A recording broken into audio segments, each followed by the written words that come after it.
December 16th, 1944. 05:30 hours. Ardennes Forest, Belgium.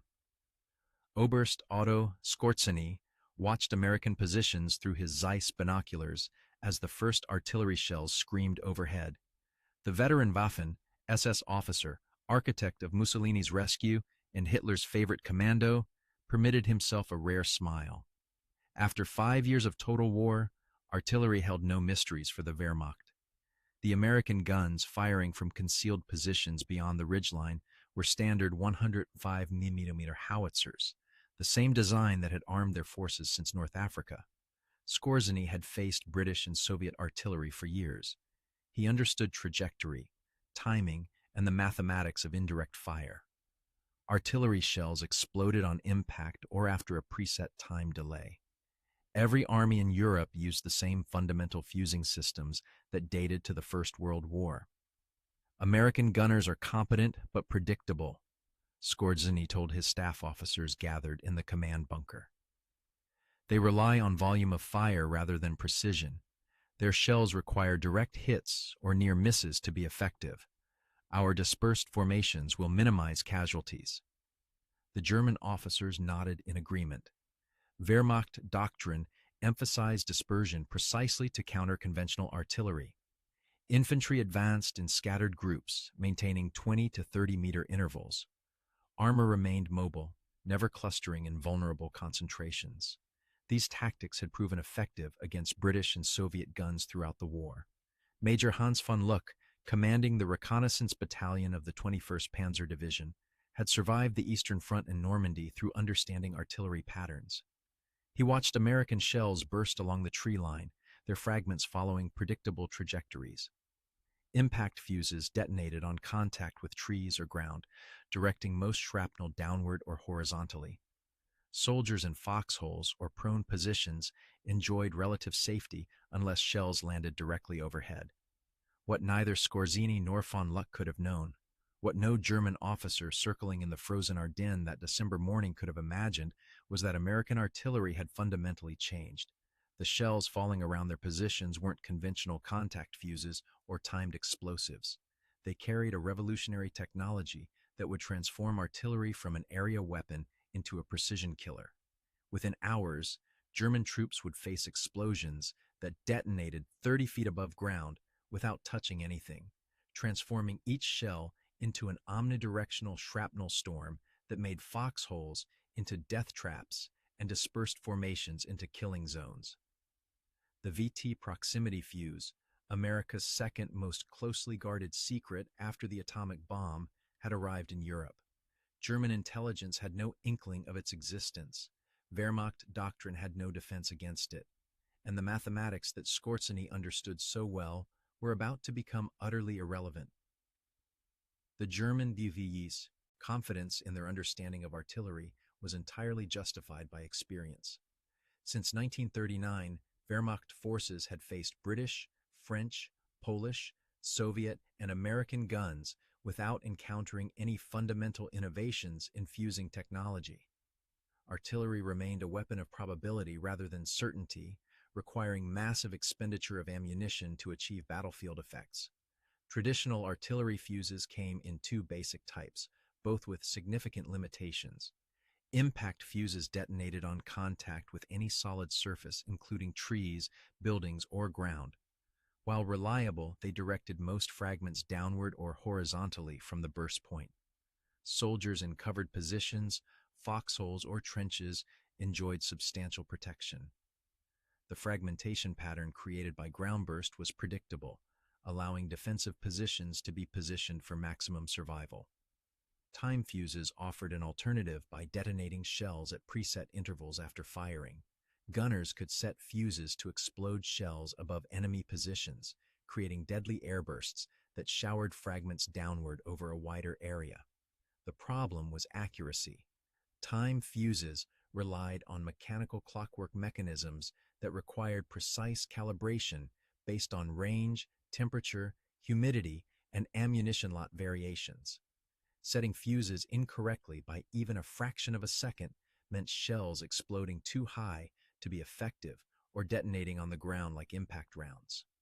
German forces had encountered American artillery throughout 1943 and 1944 in North Africa, Italy, and France without detecting any revolutionary changes. The American M101 105mm howitzer used standard M48 high-explosive shells with M54 time fuses or M51 impact fuses, identical in principle to German artillery. American gunners achieved effects through superior logistics and ammunition supply rather than technical innovation. Where German batteries might fire 50 rounds in a barrage, American guns delivered 500, but each individual shell functioned exactly as German doctrine predicted. Major General Fritz Bayerlein, commanding the Panzer-Lehr Division that had faced American forces since D-Day, reported to Wehrmacht High Command in November 1944 that American artillery represented a quantitative rather than qualitative threat. His assessment stated that American guns fired 10 times more ammunition than German equivalents, creating a constant barrage that pinned troops and destroyed vehicles through sheer volume. However, individual shell effectiveness remained consistent with conventional weapons. German casualties from artillery occurred primarily in the open or from direct hits, exactly as expected from traditional fusing systems. This assessment was supported by captured American technical manuals and interrogations of prisoners. Documents described standard artillery procedures identical to German methods. Nothing in American doctrine or equipment suggested revolutionary innovations. The fuses themselves, when examined from unexploded shells, appeared to be conventional mechanical time or impact designs. German intelligence had detected increased American research into radio proximity fuses as early as 1941 through signals intelligence and espionage. However, technical analysis concluded that miniaturizing radio transmitters and receivers into an artillery shell was impossible given the enormous acceleration forces during firing. The shell experienced forces exceeding 20,000 times gravity when fired, enough to destroy any vacuum tube radio equipment.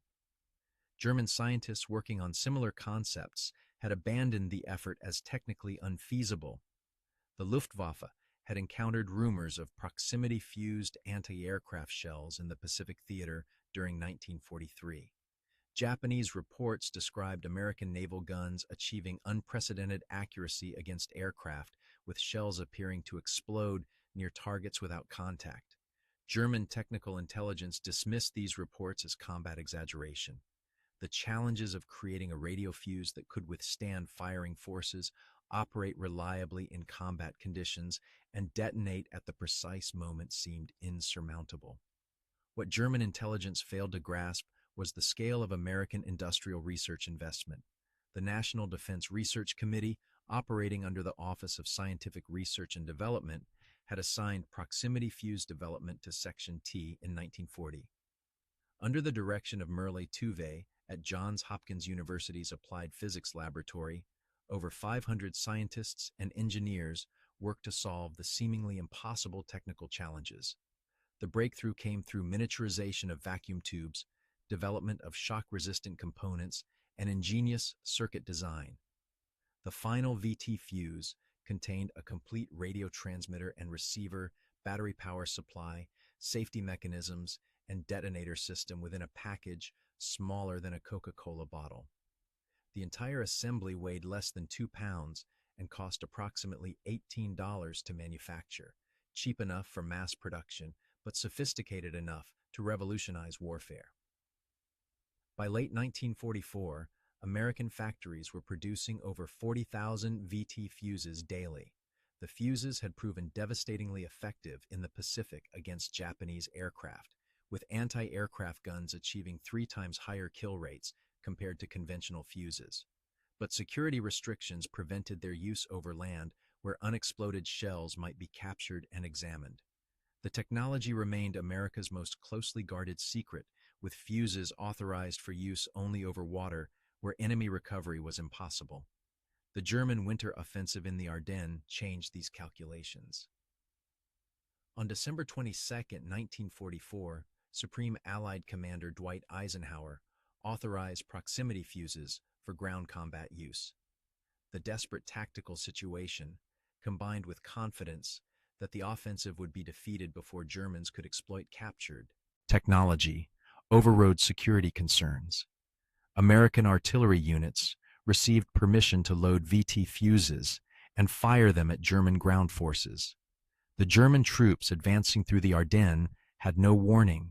Their doctrine, tactics, and understanding of artillery were all about to become obsolete in a single morning of concentrated fire. December 24th, 1944. 14:45 hours. Bastogne Perimeter, Belgium. Lieutenant Colonel Clifton F. Laubach, commanding the 333rd Field Artillery Battalion supporting the surrounded 101st Airborne Division, received authorization to load proximity fuses. His 12 M2 105mm howitzers had been firing conventional ammunition for 8 days, attempting to break up German infantry attacks through the frozen forests surrounding the besieged town. Laubach had been briefed on the new ammunition during classified sessions in England, but forbidden to use it. The shells, marked with distinctive purple and yellow bands, had remained secured in special transport containers under armed guard. Now, with German forces massing for what appeared to be a final assault, higher command released the technology. At 1500 hours, forward observers reported approximately 800 German infantry from the 26th Volksgrenadier Division moving through the forest northeast of Bastogne. The troops advanced in textbook dispersed formation, squad-sized groups maintaining 25-meter intervals as they infiltrated through dense pine forest toward American positions. This formation had proven effective against conventional artillery throughout the war. Shells bursting on tree contact or ground impact rarely achieved casualties against such scattered forces. Laubach's Fire Direction Center calculated a 3-battery time on target mission. At precisely 15:07 hours, 36 shells arrived simultaneously over the German formation, the first proximity fuse barrage in European ground combat. The VT fuses functioned exactly as designed. Each shell's miniature radio transmitter broadcasted a continuous signal as it descended. When the return echo indicated the shell was approximately 60 feet above ground level, the fuse triggered detonation. 36 shells exploded simultaneously in perfect airbursts across the target area, each creating an omnidirectional sphere of fragments that expanded outward and downward. The effect on German troops was catastrophic. Unlike ground bursts that directed most fragments horizontally, the airbursts showered steel fragments down through the pine canopy at lethal velocities. Foxholes offered no protection. Trees provided no cover. The dispersed formation that should have minimized casualties instead maximized exposure, with every soldier within the beaten zone vulnerable to the descending steel rain. Feldwebel Klaus Ritter of the 26th Volksgrenadier Division survived the barrage by being at the extreme edge of the impact zone. His account, recorded during interrogation after his capture 3 days later, provided the first German combat report on proximity fuses. The shells made no sound of impact. They exploded above us, perhaps 20 or 30 meters up, I cannot be certain. The sound was different from normal artillery, sharper, more concentrated. Then the fragments came down like metal rain. Men in foxholes were hit. Men behind trees were hit. There was nowhere to shelter. The barrage lasted perhaps 30 seconds. When it stopped, my company had ceased to exist. Of 120 men, I counted 17 still moving. The rest were dead or wounded beyond movement. American forward observers reported immediate and unprecedented results. The German advance simply stopped. Survivors abandoned equipment and withdrew in confusion, leaving behind over 600 casualties from a single battalion-strength barrage. Conventional artillery achieving similar effects would have required sustained fire missions consuming 10 times the ammunition.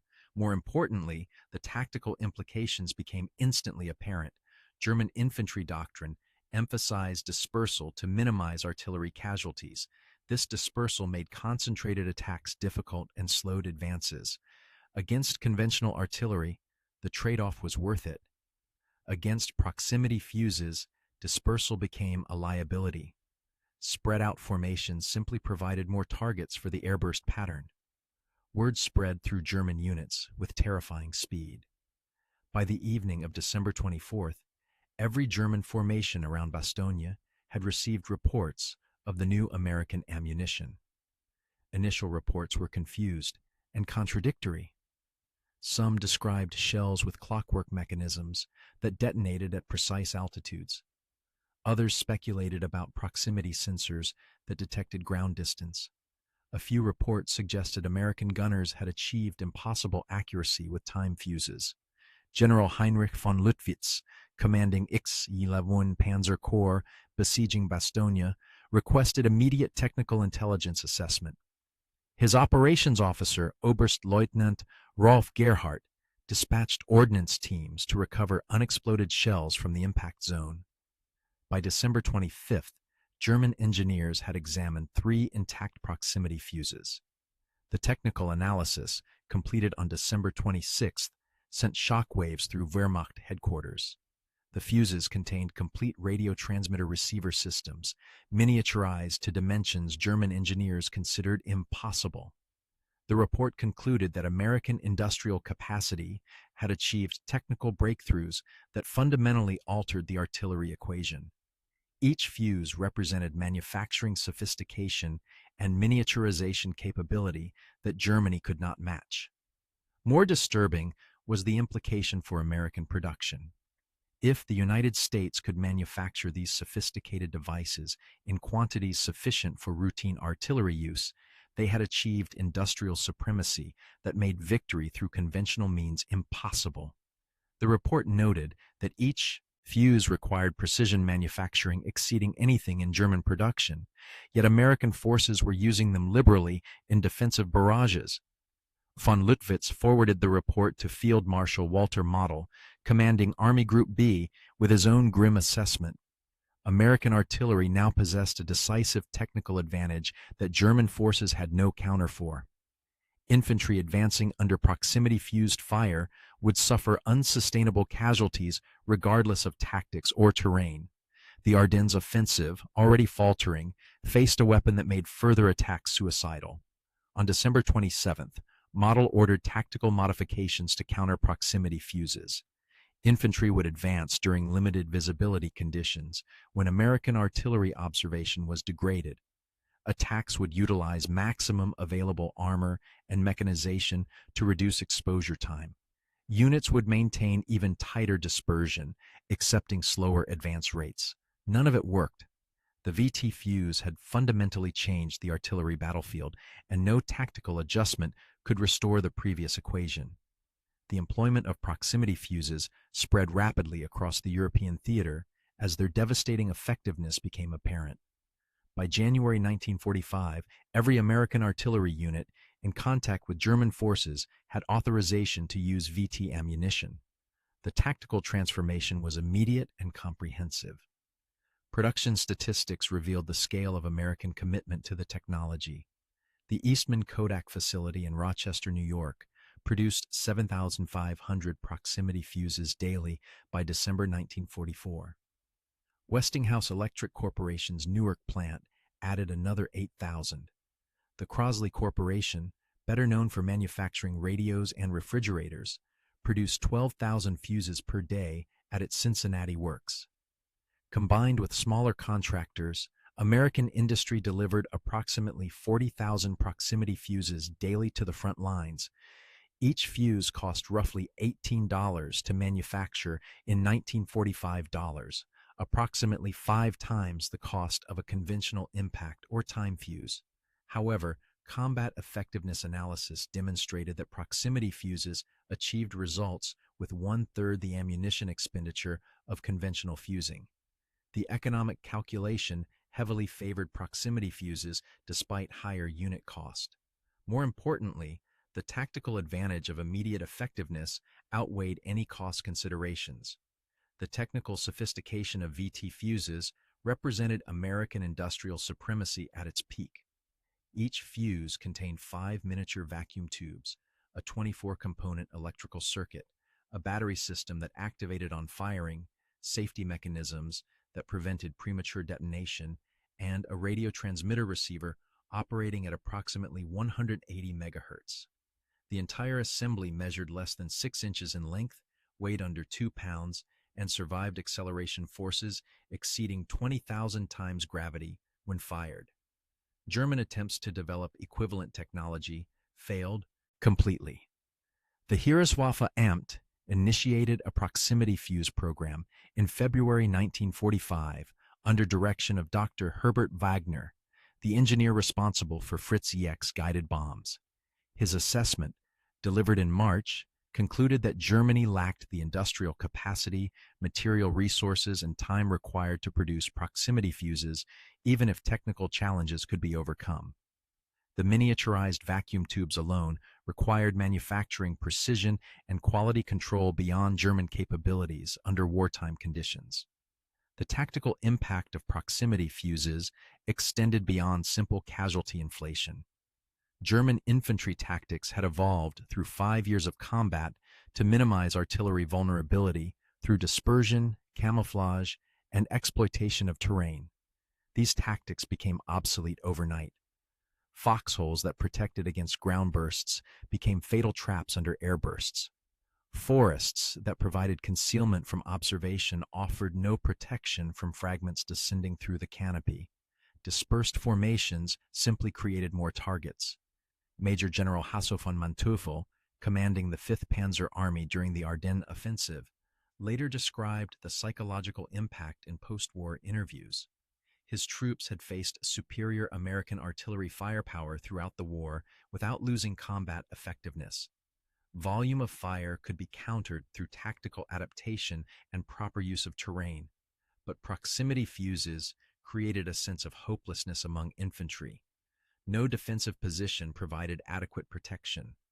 Movement under observed fire became suicidal. Units suffered catastrophic casualties before closing to combat range. Statistical analysis of artillery effectiveness demonstrated the magnitude of change. Conventional time-fused air bursts required approximately 300 shells to achieve a 50% probability of casualty against a company-sized unit in dispersed defensive positions. Proximity-fused ammunition achieved the same probability with approximately 100 shells, a threefold improvement in effectiveness. More significantly, proximity fuses eliminated the guesswork inherent in time fuses. Each shell detonated at optimal height, regardless of range, temperature, or ammunition variations.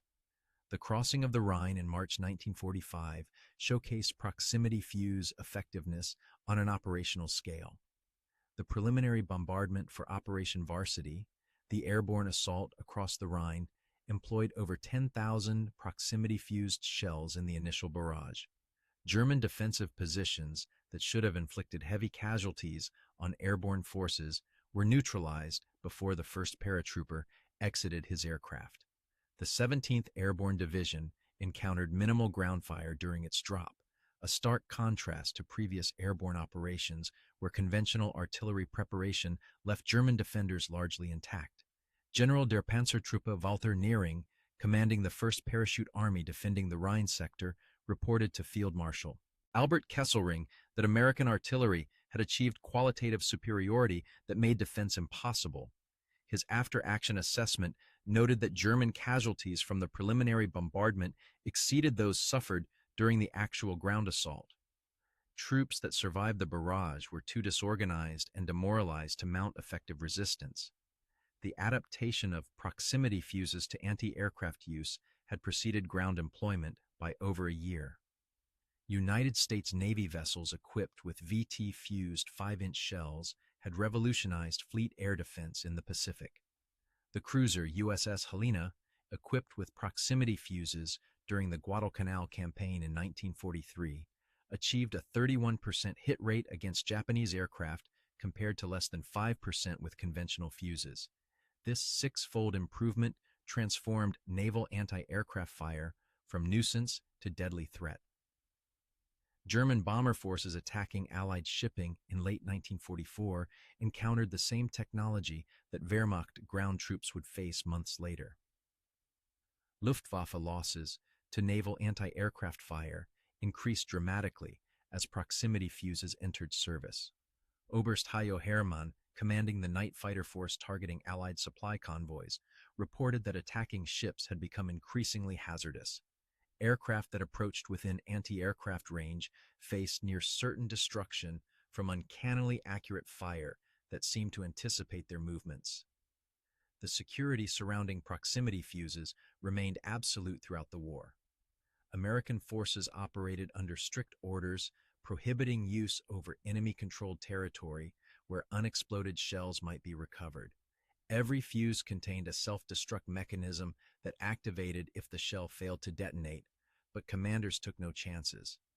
Use of VT ammunition required specific authorization from Army-level headquarters until the Ardennes emergency overrode these restrictions. By April 1945, with Allied forces advancing deep into Germany and the end of European hostilities imminent, security restrictions relaxed further. American artillery units fired proximity-fused ammunition routinely against any target of sufficient value.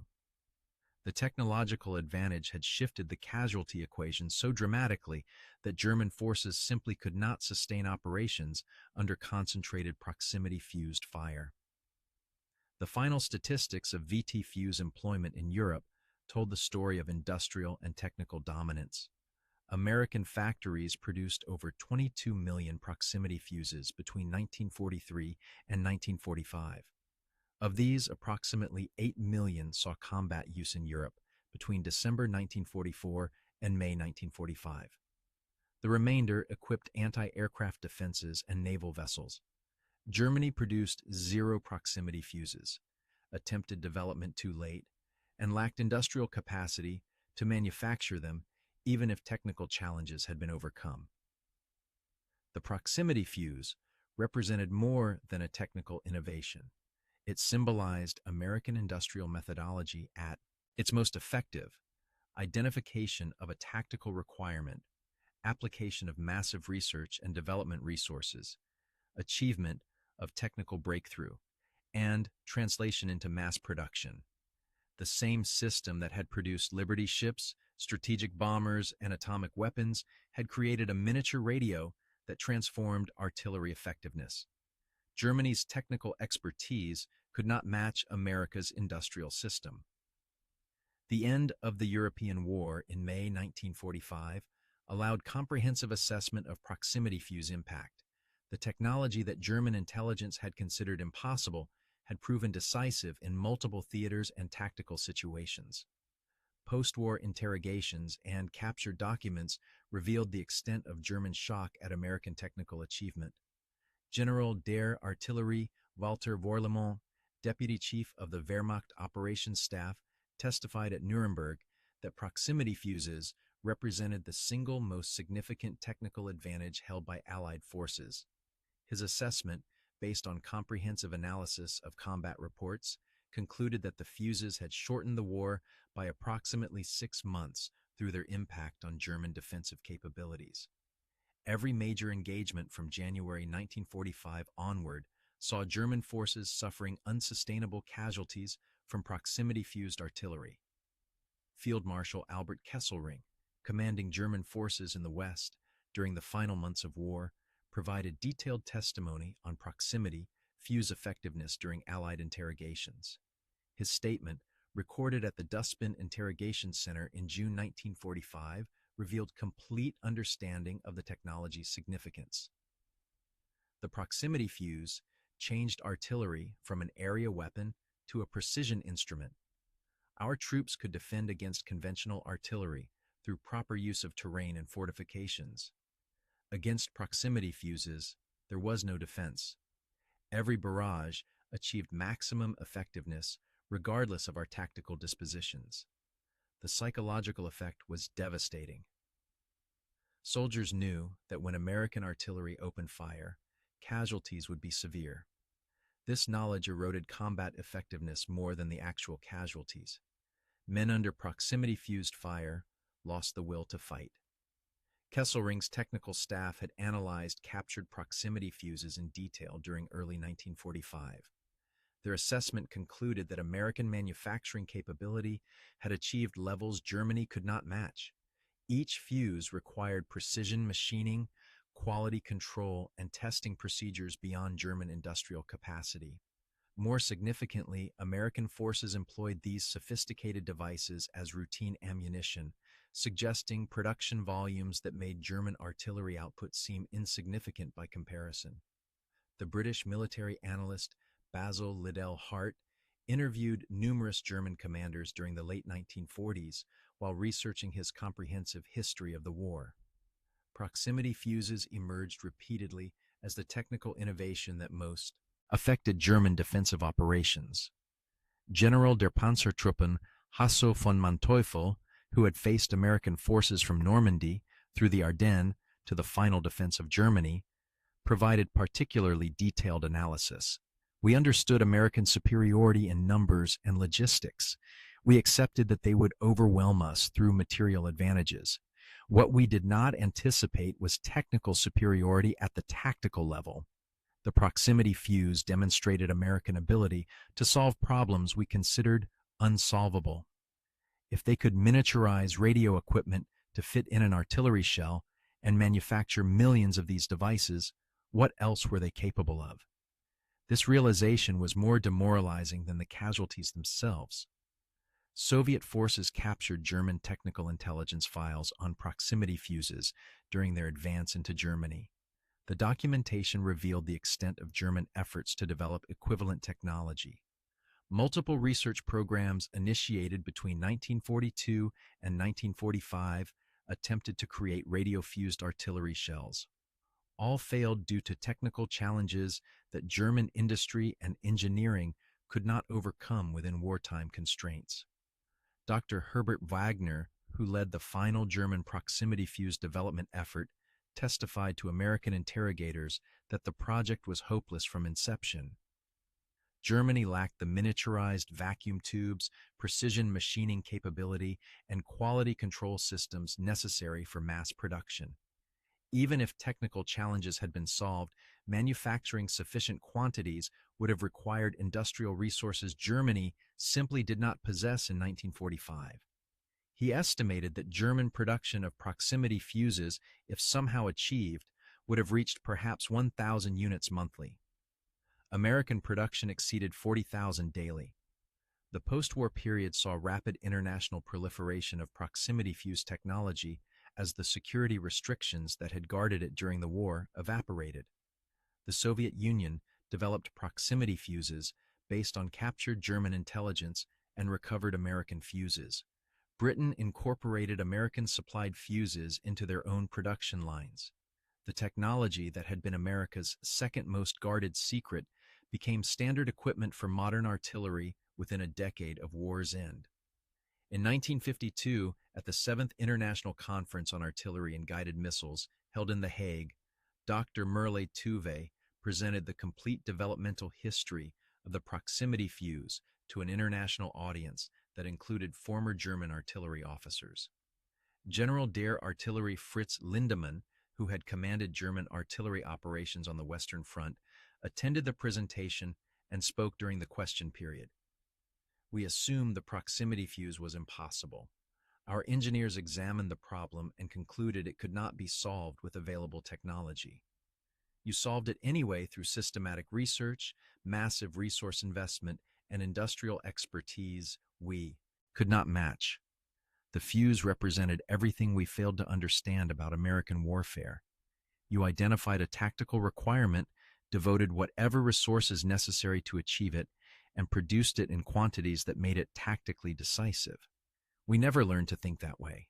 We pursued elegant technical solutions to limited problems. You pursued overwhelming technical solutions to fundamental problems and manufactured them in quantities that made German production irrelevant. The proximity fuse's legacy extended beyond its immediate tactical impact.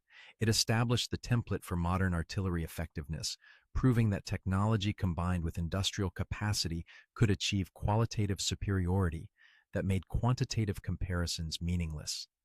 Every modern artillery system employs proximity or programmable fuses descended from the wartime VT design. The miniaturization techniques developed for proximity fuses enabled the electronics revolution of the following decades.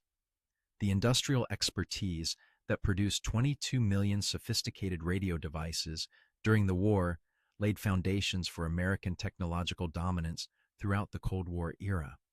At the United States Field Artillery Museum at Fort Sill, Oklahoma, a cutaway proximity fuse sits in a display case alongside conventional time and impact fuses. The placard describes technical specifications and combat history. But the real story is told by a small quote card containing Feldwebel Klaus Ritter's interrogation testimony from December 1944. The shells exploded above us without warning or impact. We had trained for years to survive artillery fire. All of our tactics, all of our doctrine became worthless in seconds. Men died in positions that should have protected them. Dispersal made us more vulnerable rather than less. We stopped believing we could defend against American fire. That loss of confidence was as destructive as the fragments themselves. December the 16th, 1944. Oberst Otto Skorzeny had watched American artillery positions with confidence, secure in his understanding of conventional weapons. By January 1945, German forces throughout Europe dreaded American artillery fire, knowing that each barrage would be proximity fused and that no defense existed. The Wehrmacht's understanding of artillery, developed through 5 years of combat, had become obsolete in 1 month of proximity fuse employment.